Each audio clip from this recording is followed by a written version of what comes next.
Sometimes, the universe doesn't strike with thunder. It waits patiently while you dig your own grave. And when the fall comes, it's not loud. It's silent, inevitable.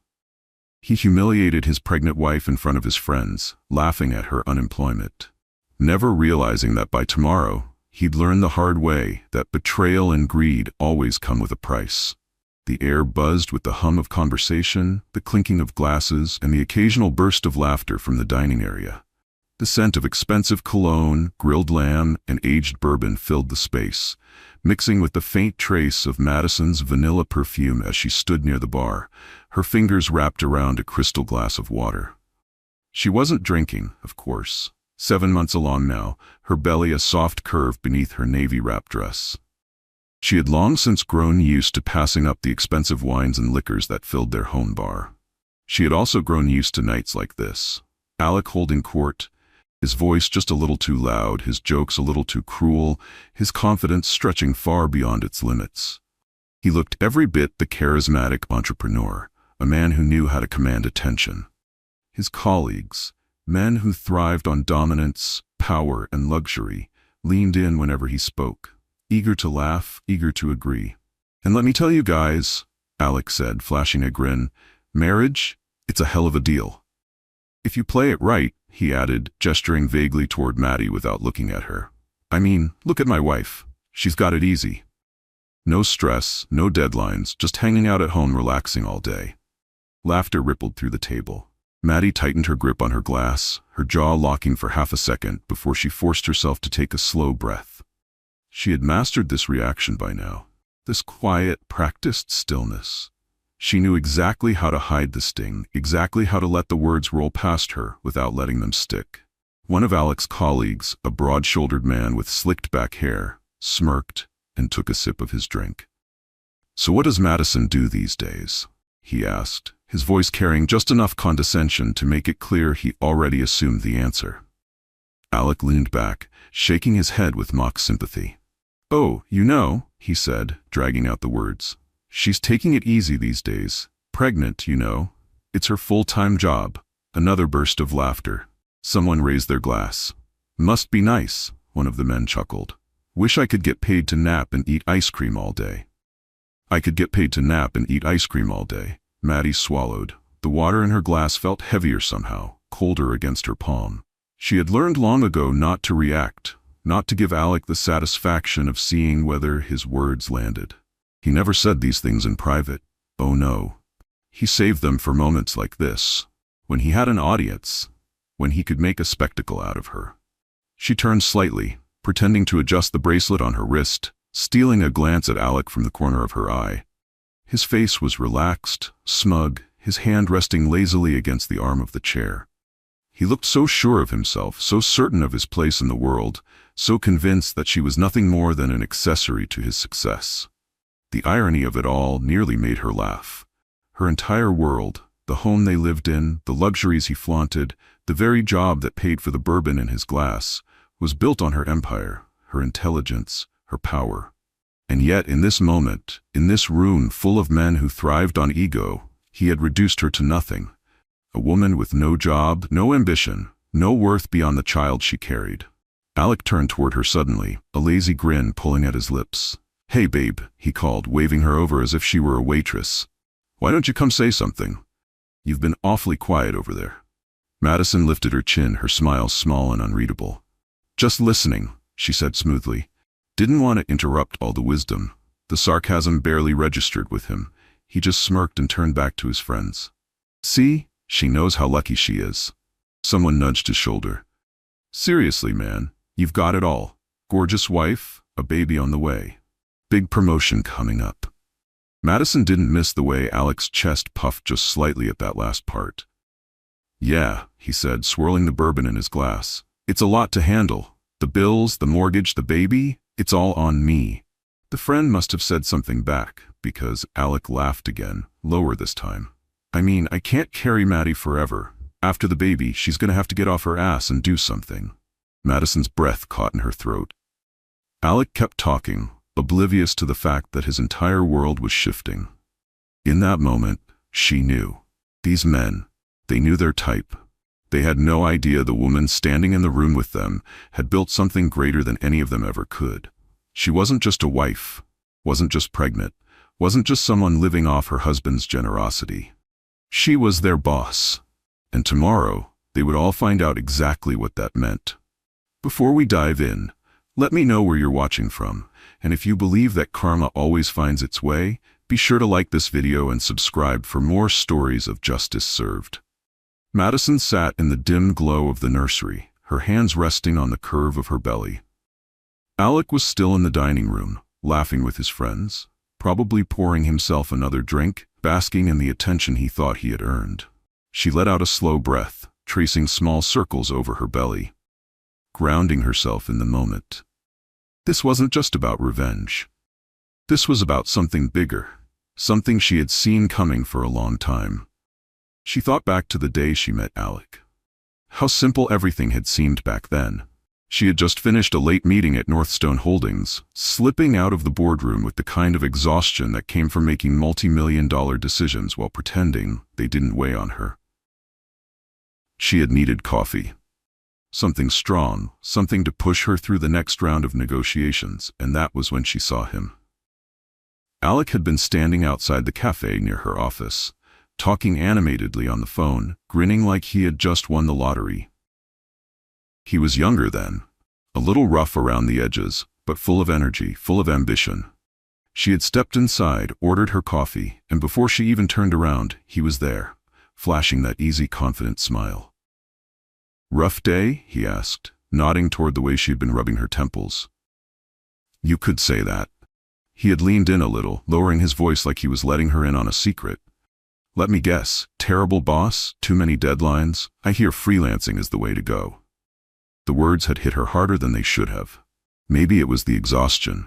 Maybe it was the way he had said it, so casually, so sure of himself. But she made a split-second decision. She didn't correct him. She didn't tell him that she wasn't answering to some terrible boss, that she was the boss. Instead, she had nodded, giving him a small, tired smile. Yeah, something like that. She wanted to know what it was like to have a conversation with a man who wasn't trying to impress her, who wasn't calculating her worth based on her net worth. Alec had been charming, easy to talk to. He had dreams, big ones, the kind that made his eyes light up when he talked about them. He wanted to climb the corporate ladder, wanted to prove himself, and Maddie had found herself drawn to that energy, to the way he made the world sound simple, like success was just a matter of pushing hard enough. For the first time in years, she let herself step out of the role of CEO and just be Madison. Not the woman who made board members nervous, not the woman whose decisions shaped entire industries, just Maddie, a woman figuring things out, a woman with no power, no pressure, no walls to keep people at a distance. And it had felt good. She had let it happen. Let the lie stretch out longer than it should have. One date turned into 2, then 3. Before she knew it, they were staying up late, talking about everything and nothing. He made her laugh, made her feel like she wasn't carrying the weight of an empire on her shoulders. And when he talked about his dreams, she had admired that fire in him. But looking back now, she realized that fire had never been about building something. It had always been about having something, about owning something or someone. Their relationship moved fast. Within a year, they were married. And for a while, Maddie let herself believe she had found someone who understood her, who saw her as an equal. But then little things started to shift. The way he spoke about work, how he brushed off his colleagues' contributions and made it sound like every success belonged to him. "My team," he'd say with a laugh, shaking his head. "Please. If I wasn't there, they'd be running in circles." Madison had smiled the first few times, not thinking much of it. Confidence was attractive after all. But soon she realized Alec didn't just want to succeed. He wanted to be the reason things succeeded. He didn't just want to climb the ladder, he wanted to be the only one on it. Then there was the way he talked about other people, especially the ones he thought were beneath him. Waiters, assistants, junior employees. He treated them like they were props in the background of his story, like their struggles were amusing at best, inconvenient at worst. She would sit across from him at dinner, listening as he talked about his latest brilliant move at work, how he had saved a project that was doomed until he stepped in. She had known, of course. Known that his big ideas weren't his own. That the credit he was taking belonged to other people. She had seen the reports, the emails, the late-night memos from his team members, doing the real work. And yet Alec sat there sipping expensive wine she had paid for, acting like the world should be grateful for his genius. "You wouldn't understand," he had said one night when she asked him about a deal that fell through. "It's just business. There's a lot of pressure at my level." Madison had stared at him across the candlelit table, pressing her lips together to keep from laughing. His level. If only he knew. He was good at playing the part, though. He had mastered the language of corporate ambition, the firm handshake, the confident stride, the way he could make people believe he was smarter than he actually was. And maybe that was why she stayed as long as she did. Because part of her wanted to believe that Alec was still the man she met that night at the rooftop bar. But then, one day, she realized something else had changed. He had stopped asking about her. In the beginning, he used to ask her questions, what she wanted, what she dreamed about, but now he just assumed. He assumed she was content. Assumed she had no ambitions. Assumed that she was lucky to have him. One evening, she had been sitting on the couch, half listening as he went on about some executive meeting, when he looked over at her and said, almost absent-mindedly, "It must be nice, you know, not having to worry about a career anymore." She had blinked, turning to him. "What?" Alec had given her a small, indulgent smile, like he was talking to a child. "I mean, you don't have to stress about all this. You get to relax, focus on the baby. You don't have to prove yourself like the rest of us." Maddie had stared at him, something tightening in her chest. Not have to prove herself? She had built an empire, and here was Alec, her husband, acting like she was some kept woman, living off his so-called success. That was the moment something inside her snapped. She had let this go on for too long. She had watched him build a career on stolen credit, watched him climb a ladder he didn't even realize she had built. She had stayed silent, let him believe in his own self-importance, let him gloat about being the provider, while he spent her money, lived in her home, worked at her company. He had spent years making her feel small, making her seem invisible. But no more. The next morning, she made a call, a quiet, deliberate request to her private investigator. "I need you to dig deeper," she said, her voice calm, steady. "I don't care what it costs. I want every detail, every secret, every lie." Inside her private office on the top floor of Northstone Holdings, Madison sat at the long, sleek conference table, her fingers lightly drumming against the smooth surface. Her team was already in place. Renee, her head of legal, was going through the final stack of documents, her sharp eyes scanning every line for any possible loophole. Across from her, Marcus, head of security, leaned back slightly in his chair, arms crossed, his expression unreadable. On Madison's right sat Elise, her most trusted assistant, scrolling through emails on her tablet, her brow furrowed in concentration. The air in the room was thick, humming with the weight of what they were about to do. Madison exhaled slowly and looked at Renee. "Tell me we have everything." Renee didn't look up as she flipped another page, nodding. "We have everything, the offshore accounts, the falsified expenses, the unauthorized transactions. It's airtight. He won't have a legal leg to stand on." The first report had come back with something small, an offshore account, a hidden stash of money. Alec had been quietly building it, transferring funds little by little. At first it seemed like nothing, a little extra on the side, but the more they dug, the clearer the picture became. It wasn't just his money, it was her money. Money siphoned from corporate accounts, disguised as expenses, hidden beneath layers of paperwork that most people wouldn't have looked twice at. But Madison wasn't most people. She knew the inner workings of her company better than anyone. Alec had been stealing from Northstone Holdings, and it didn't stop there. There were emails, conversations with competitors, small leaks of information disguised as casual remarks. "I hear Carrington & Co. is struggling with their next phase. Maybe a strategic buyout could be in play." Nothing blatant, nothing that could directly tie him to sabotage, but enough to confirm what Maddie had started to suspect. Alec had never been loyal, not to his company, not to his colleagues, not to her. Madison swallowed back the satisfaction threatening to rise in her chest. And his termination? Elise pulled up the document on her tablet, turning the screen toward Madison. Finalized. Effective immediately. Fraud, breach of contract, and corporate espionage. Everything's been reviewed by HR. We've prepared the official notice to be sent out to the board once he's escorted from the premises. Marcus cleared his throat, leaning forward. Speaking of which, my team is ready. Security will be stationed outside the executive conference room at 9 a.m. sharp, as soon as you give the signal. We'll make sure he doesn't cause a scene. Madison allowed herself a small nod. He'll try to, though. You all know that, right? She glanced between them. He won't go quietly. Renee smirked. He can throw as big of a tantrum as he wants. It won't change a damn thing. Elise let out a quiet breath. I still can't believe he was dumb enough to think he could get away with all of this. Madison tilted her head slightly. It's not just about getting away with it. He actually thought he deserved it. That's the part that gets me. She tapped a finger against the table, her voice quieter now.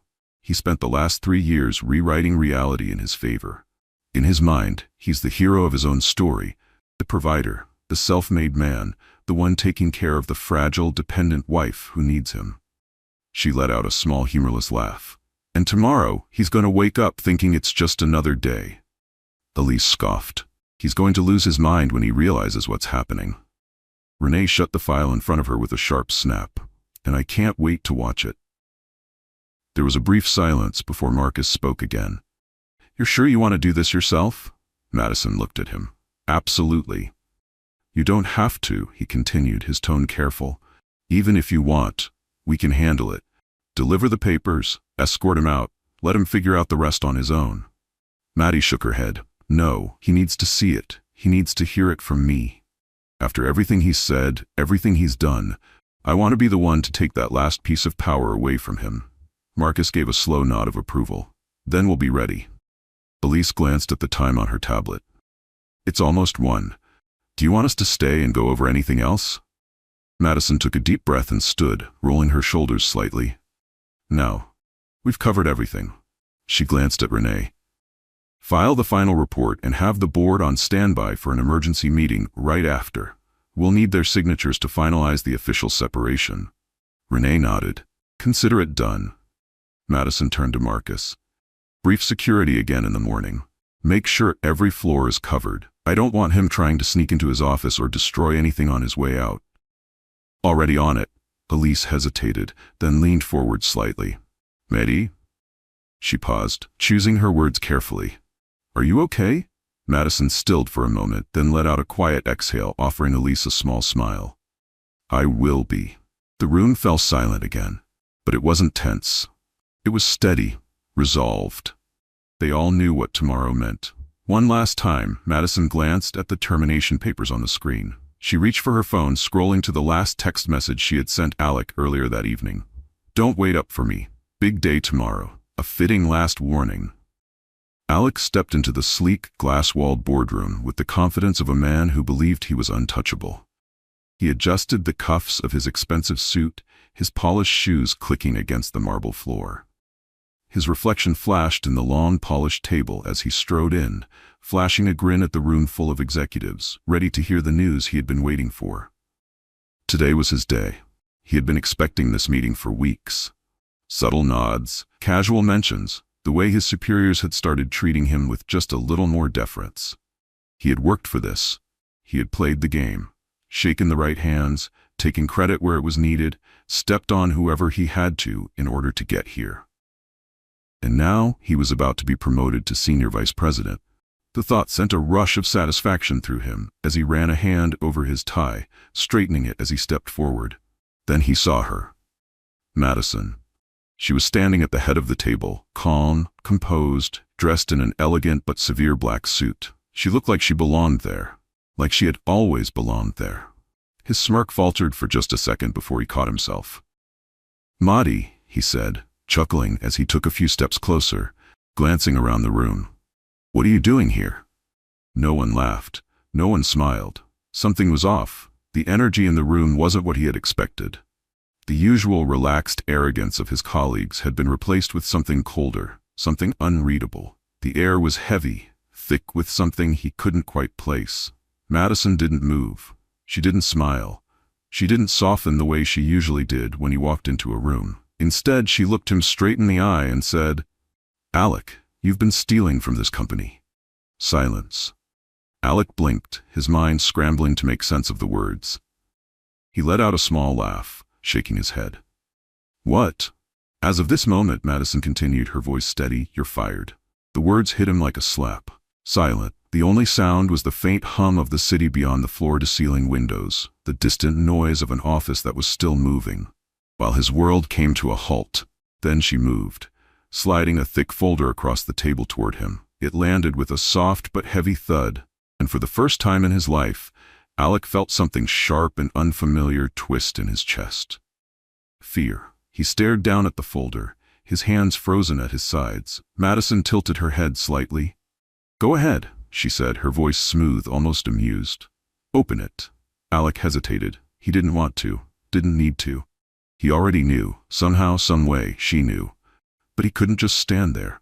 Slowly, stiffly, he reached for the folder, flipping it open with fingers that had gone cold. His eyes scanned the first page, expense reports, transfers, bank accounts he had thought were untraceable. Emails, conversations he had long since forgotten about, laid out in crisp, damning clarity. And then, the message, "I think I've hit the jackpot with this one. If I play my cards right, I'll never have to work again." His stomach turned to stone. He looked up sharply. Madison was watching him, eyes unwavering, unreadable. "How?" he started, his voice hoarse. Before stopping himself, he knew how. She had played him for 3 years. She had let him believe he was the one in control. Let him live inside his own delusion, while she gathered everything she needed to burn his world to the ground. His breath came out in a short, sharp exhale. "Madi," he tried again, pasting on a strange smile. This is ridiculous. Whatever this is, whatever you think you have, I can explain." "I don't need you to explain," she said simply. "The evidence speaks for itself." He turned to the board, looking for some kind of lifeline, some kind of support. "Gentlemen," he started, his voice regaining some of its usual confidence. "The decision is final." It was Philip, the CFO. A man who had always greeted Alec with firm handshakes and polite nods, but today his expression was cold, detached. "The board has reviewed the evidence," Philip continued. "There is no appeal."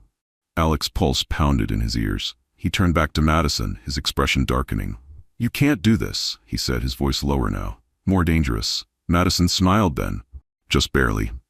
"I already did." The door behind him opened. 2 security guards stepped inside, their presence a quiet but undeniable force.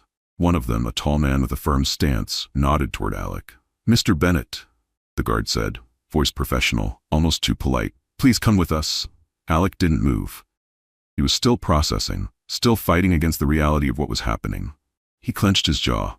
"Madi, you don't want to do this," she exhaled, soft, almost as if she were bored. "I really, really do." One of the guards stepped closer. "Sir?" Alec flinched at the word. Sir, a title that used to carry weight, authority, power. Now it was just a formality. A hollow sound with nothing behind it. His fingers curled into fists. His pride screamed at him to fight, to argue, to demand an explanation. But there was nothing to argue against. The evidence was all there, spread out before him, undeniable. Madison watched him for another moment, tilting her head. "You should go now," she said softly, "before this gets any more embarrassing for you." The final nail. Alec swallowed. For the first time in his life, he had nothing to say. Slowly, stiffly, he straightened his tie, squared his shoulders, and turned toward the door. As he stepped past her, Madison spoke one last time. "Oh, and Alec." He paused. She smiled. "Don't forget to turn in your keycard." A muscle ticked in his jaw, but he didn't turn around. Because it was over, and she had won. Alec sat in his car, gripping the steering wheel so hard his knuckles turned white. His mind was spinning, his heartbeat a rapid, erratic thud against his ribs. He had spent the last hour making calls, one after another, each one ending the same way. "I'm sorry, Alec, there's nothing I can do. I have to distance myself from this. This isn't a good time." Excuses, rejections. People who had once laughed at his jokes, clapped him on the back, toasted to his success. Now, they wanted nothing to do with him. He took a shaky breath, scrolling through his contacts, eyes darting over names that just yesterday would have answered his calls without hesitation. Now most of them sent him straight to voicemail. Cowards. He tried again, this time Philip, one of the board members. The same man who had sat across from him at countless dinners. The same man who once said, "Alec, you've got a bright future here." The phone rang once, twice, a click. "Philip, listen, this is all a misunderstanding." Madison, a sigh. "Alec, don't." Alec clenched his jaw. "You know me. You know this isn't how I operate. This whole thing, it's her. She's trying to humiliate me. You and I both know how these things go. A woman gets emotional, she blows things out of proportion." A sharp inhale. Silence. Then Philip spoke, his voice clipped. "Let me stop you right there. This isn't Madison blowing things out of proportion. This is you, getting caught. And if you think throwing around misogynistic excuses is going to fix it, then you're dumber than I thought." Alec's stomach twisted. "Philip, I can't be associated with you," Philip said coldly. "And if you call me again, I'll have my lawyer issue a statement saying I was unaware of your actions. Do you understand?" Alec opened his mouth, but the line went dead. His hand trembled as he dropped the phone onto the passenger seat. His jaw tightened, his vision blurred at the edges. This wasn't happening. This couldn't be happening. He sucked in a breath and reached for his laptop, balancing it on his lap as he logged into his private banking account. The numbers would be there. They had to be there. Loading. The screen flickered. Access denied. Alec blinked. Refreshed the page. Account frozen. Contact bank representative. His pulse spiked. He opened another account, the offshore one. The one no one was supposed to know about. Locked. His breath came short now. Ragged. This wasn't just Madison getting even. This was systematic. She had planned and every step. She had anticipated his next move before he even made it. His fingers hovered over the keyboard, but his mind was already screaming at him. He needed another way out. His jaw clenched. If Madison wanted to play dirty, then so would he. He pulled out his phone again, scrolling through encrypted contacts until he found a familiar name. A competitor. A company that had been circling Northstone Holdings for years, desperate for inside information, desperate for leverage. His hands were still shaking when he hit dial. The phone rang twice before a voice answered, smooth and calculated. "Didn't expect to hear from you, Bennett." Alec forced a smile he didn't feel. "Let's just say I have some information that might be valuable to you." A pause, then a low chuckle. "That so? Madison isn't as clean as she seems." "I have files," Alec said, gripping the phone tighter. "Emails, client lists, you help me, and I help you." There was silence on the other end. Alec's heart pounded. Then, click. The line went dead. He pulled the phone away, staring at it in disbelief. He redialed, but the call wouldn't go through. His number had been blocked. Alec's mouth went dry. He barely had time to process it before another buzz. This time, a text. From Madison's legal team. "Nice try. Let's not make this worse for you." His stomach twisted into knots. They knew. They already knew. He ran a hand down his face, breathing hard. There was only one move left. The media. Journalists loved stories like this. A corrupt CEO, a scandal. If he could spin the narrative before Madison did, he could salvage something. Maybe not his job, maybe not his reputation in the corporate world, but at least he could make her look just as bad.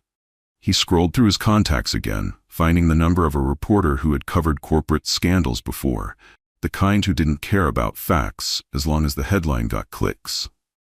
The phone rang. "Hey man," Alex said the moment the reporter picked up. "I have a story for you, the real story." The reporter didn't respond right away. There was a long, uncomfortable pause before he finally spoke. "You mean the same story Madison's team just handed over?" Alec froze. "Yeah," the reporter continued, almost amused. "She beat you to it, buddy. Gave us everything, every document, every file, every little detail. It's airtight, legally, ethically. You're done. There's no counter-story here." Alec's fingers tightened around the phone. "That look," the reporter interrupted. "I'd be careful if I were you, because from what I've seen, the only person whose reputation is about to burn here is yours. And it's going to burn fast." Alec's entire body went cold. Another beep. Another notification. He looked down at his screen, his breath hitching as he saw the first headline pop up. "Alec Bennett, terminated from Northstone Holdings amid fraud allegations." Another one followed. Inside the fall of a corporate executive, how greed led to a downfall. His stomach lurched. The news had already broken. Madison hadn't just ruined him, she had erased him before he even had the chance to fight back. His phone slipped from his fingers, clattering onto the floor of the car. Alex stared ahead, chest rising and falling in shallow, uneven breaths. Everything was gone. And the worst part, it had never even been a fight. Madison had ended him before he ever had a chance to swing back. She sat in her office, the city, stretched out before her. Her fingers hovered over the keyboard, the email open in front of her, the words sharp and damning. If she's rich, I win. If not, I'll make sure she stays dependent on me. The date in the corner of the screen burned into her mind. Months before their wedding. Her breath came out slowly, carefully measured, but her hands were shaking. It was strange, really. She had already known what kind of man he was.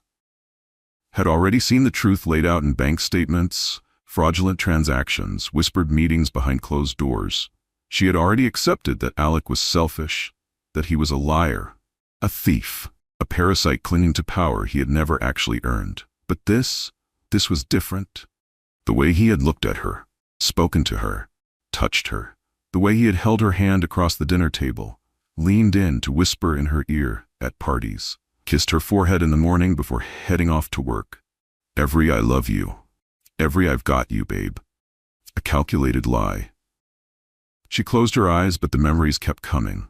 Alec kneeling in front of her the night he proposed, sliding the ring onto her finger, looking up at her like she was his whole world.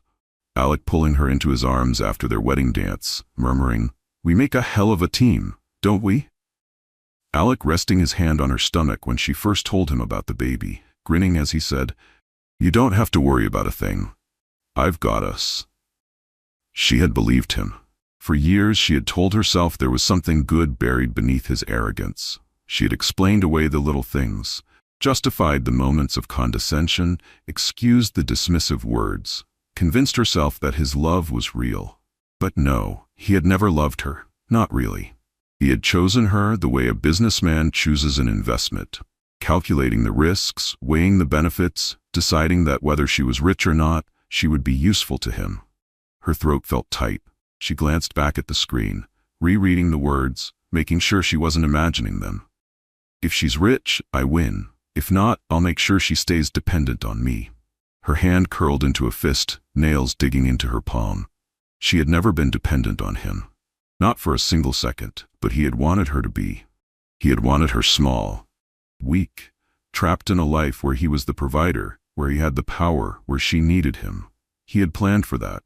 And when it didn't happen, when she continued to be her own person, when she didn't shrink the way he had expected her to, he resented her for it, mocked her, dismissed her, laughed about it with his friends. A small, bitter sound escaped her lips, something between a laugh and a breath. The love she had for him, the last fraying thread of it, snapped. She let go of all of it, the memories, the doubts, the part of her that had wandered in some distant corner of her mind, wondering if maybe there was something worth saving. There wasn't. There never had been. She reached for the mouse, fingers steady now, and clicked delete. The email vanished from the screen, disappearing into nothing, just like Alec would. Alec sat on the edge of the motel bed, staring at the peeling wallpaper, his phone clutched tightly in his hand. The dim yellow light buzzed above him, flickering every few seconds, casting shadows that made the room feel even smaller than it already was. The TV was on, volume low, but he could still hear the words. Former Northstone Holdings executive Alec Bennett faces formal charges of corporate fraud after an internal investigation revealed. He closed his eyes, willing the words away, but they kept playing. Every news channel, every business site, his name dragged through the mud, his career burned to the ground in real time. A week ago he had been untouchable, a rising star, the kind of man people wanted to be around. And now he was a joke. He exhaled sharply, opening his phone again, scrolling through his contacts. He needed someone, anyone, to pick up. He tried Philip, straight to voicemail, tried Mark, blocked. He clenched his jaw, scrolling further. These were his friends, his colleagues, the same people who once drank with him, toasted to his future, told him he was destined for more. Where were they now? He tried another. Finally, someone answered. Hello? The voice was cautious, like they'd answered by accident. Alec forced a chuckle, gripping the phone tighter. Hey man, it's me. A pause. Yeah, I know. The hesitation in their voice sent a fresh wave of anger through him. Listen, Alec continued, trying to keep his tone light. You know how the media is. They blow everything out of proportion. I just need a place to land for a bit. Figure things out. Maybe you've got something at your firm. Alec. The voice on the other end sighed, and he already knew what was coming. Look, I can't. No one wants to be associated with this. It's too messy. I've known you for years, Alec said, his voice dropping, desperation slipping through despite himself. You're really going to turn your back on me? I have to think about my own reputation. And that was it. Alec pulled the phone away from his ear, staring at the screen as the call disconnected. They were all gone. He tossed the phone onto the bed, running both hands through his hair, breathing hard. He had one last option, one last person. His mother.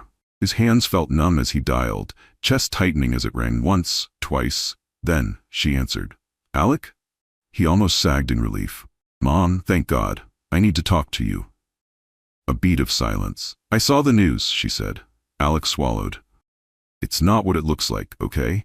Madison, she set me up. She turned everyone against me. Froze my accounts, made me look like some kind of criminal. Did she make you steal from your company? Her voice was sharp, no warmth in it. His stomach clenched. Mom, you don't understand. I understand perfectly. Alec gripped the phone tighter. I just need a place to stay. For a bit, just until I figure things out. No. The word hit harder than he expected. He let out a weak laugh. No? You made your choices, she said, her voice cold. You put yourself in this mess, and you can get yourself out. His throat tightened. Mom, come on. I'm done cleaning up after you, she said. Don't call again. Click. The line went dead. Alec let the phone slip from his fingers, staring at the stained carpet beneath his feet. This was it. He had lost his job, his money, his friends, his reputation. And now, even his own mother had turned her back on him. A muffled laugh escaped his throat, bitter and humorless. Just days ago, he had mocked Madison for being jobless, dependent, a woman with nothing. And now he was the one with nothing. Madison stood by the massive floor-to-ceiling windows of her office, watching the city below. The same city that had once felt too small, too stifling, like it belonged only to men like Alec. But not anymore. Now, it belonged to her. The door behind her opened, and Elise stepped in, holding a fresh copy of Forbes in her hands. She didn't say anything, just walked up to Madison's desk and placed the magazine down with a small, satisfied smile. Madison turned, her eyes falling on the glossy cover. There she was, sitting in the very chair she was now standing beside, poised and confident, a knowing smile on her lips. The headline stretched across the page in bold, unmissable letters. The woman who built an empire in silence. She ran her fingers over the smooth cover, a quiet hum of pride settling in her chest. They wanted to go with something dramatic for the title, Elise said, amusement in her voice. The phantom CEO who outsmarted the corporate world. But I told them this was better, more you. Madison chuckled softly, flipping the pages until she found the article. The first few lines made her pause. For years Madison Blake watched, listened, and waited, while the world believed she was simply the wife of an ambitious executive. In reality, she was the force behind one of the most successful corporate expansions of the decade. Now, for the first time, she steps forward, not just as the woman who took down corruption, but as the leader who is reshaping the industry itself. She let out a slow breath. This moment, this was what she had been working toward. Not revenge, not Alec's destruction, but this. The rebuilding. The transformation. HR finalized the new policy updates, Elise continued, sitting across from her. The extended maternity leave, the increased support for working mothers, everything's rolling out next quarter. Madison nodded, flipping another page. And the mentorship program. Already oversubscribed. Women across every department signed up the moment the announcement went live. Elise smiled. Some of them, they actually cried, said it's the first time they felt like someone at the top actually sees them. Madison's chest tightened, but it wasn't with sadness. It was with purpose. This was what mattered. Not just proving Alec wrong. Not just exposing the men who had underestimated her. But making sure no other woman ever had to sit in a room full of men and feel small. She had spent years pretending to be powerless, Now, she would use that time, those scars, to ensure no woman under her leadership ever had to do the same. Elise tapped the magazine. They want a follow-up interview. Something personal. They're calling you the most elusive CEO in modern business. People want to know who you are. Madison tilted her head, considering. For years, she had stayed in the shadows, orchestrating everything from behind closed doors. It had given her an advantage.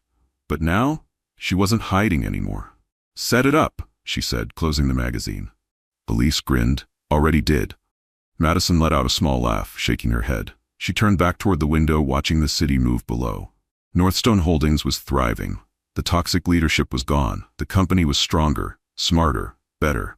And as for Alec, the fluorescent lights buzzed faintly above his head as he stood behind the counter of the electronics store, scanning. Yet another item, with the lifeless beep of the register, a pair of earbuds, a phone case, a pack of AA batteries, the kind of things he never used to think twice about. That'll be $42.99, Alec muttered, not bothering to look up. The customer swiped their card, barely acknowledging him, and Alec handed them their receipt with a hollow smile before they walked away. This was his life now. The store wasn't big, just another chain electronics retailer with shelves stocked high with gadgets he used to replace without thinking. Now he spent his days under cold, artificial lights, wearing a cheap name tag that read, Alec, Associate, taking orders from a 23-year-old manager who barely had any real work experience. It wasn't supposed to be like this. A year ago, he'd walked through glass-walled offices, shaking hands with powerful men, drinking whiskey in penthouse suites, making deals over steak dinners. A year ago, he had been someone.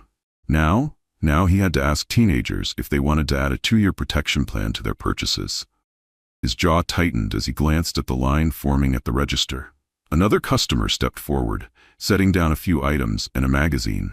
Alec's stomach clenched. Madison's face stared up at him from the glossy cover. Women who built empires. He swallowed hard. His fingers were stiff as he picked up the magazine, scanning the barcode without meeting the customer's eyes. Hey, the guy in front of him said suddenly, tilting his head. You look familiar. Alec's grip on the magazine tightened. Weren't you that big-time executive? The guy squinted, snapping his fingers like he was trying to pull the memory out of thin air. Yeah, Alec Bennett, right? You worked at, what was it? Alec forced a thin smile. I used to. The customer nodded slowly, his eyes flicking down to the magazine in Alec's hands before letting out a small chuckle. Damn, that's gotta suck. Alec said nothing, just handed him his receipt. The guy took his bag and walked off, still shaking his head. Alec set the magazine down beside the register, unable to stop himself from looking at the cover again. Madison, looking calm, powerful, successful. He could still hear her voice in his head. You should go now, before this gets any more embarrassing for you. He had thought he would find a way back, thought he'd recover. But now, a year later, he knew the truth. There was no coming back from this. Madison hadn't just ruined him, she had erased him. And worst of all, she probably hadn't thought about him since. The nursery was warm, the soft glow of the lamp casting golden light across the room as Madison rocked gently in the chair, cradling her newborn daughter in her arms. The baby's tiny fingers curled and uncurled against Madison's chest, her breath soft and steady. Madison ran her fingers along her daughter's delicate cheek, smiling as she watched her sleep. We're going to be just fine, she whispered, pressing a kiss to the baby's forehead. Then, with a quiet strength, she smiled. No, we're going to thrive. And for the first time in a long, long time, Madison didn't think about Alec at all. Dear friend, you know, as I sat with this story, it really hit me how life can flip so fast. One minute you're on top of the world, the next you're standing under fluorescent lights wondering how everything slipped away. And the truth? We don't always see it coming. But here's the thing, the Stoics always reminded us. You have power over your mind, not outside events. Real strength is how you respond. Alec lost everything because he thought power meant control. Madison won because she understood real power starts within. She didn't scream, she didn't fight dirty, she built in silence, in focus, in purpose. And in the end, she didn't just survive, she thrived. That's what I hope you carry from this. No matter who tries to silence you, underestimate you, or tear you down, you still get to choose who you become after. Because healing loud isn't always strength.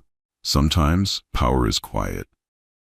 If this story spoke to you even a little, it would mean the world if you gave it a like, shared it with someone who needs to hear it, and hit subscribe so we can keep growing together. Thanks for being here with me.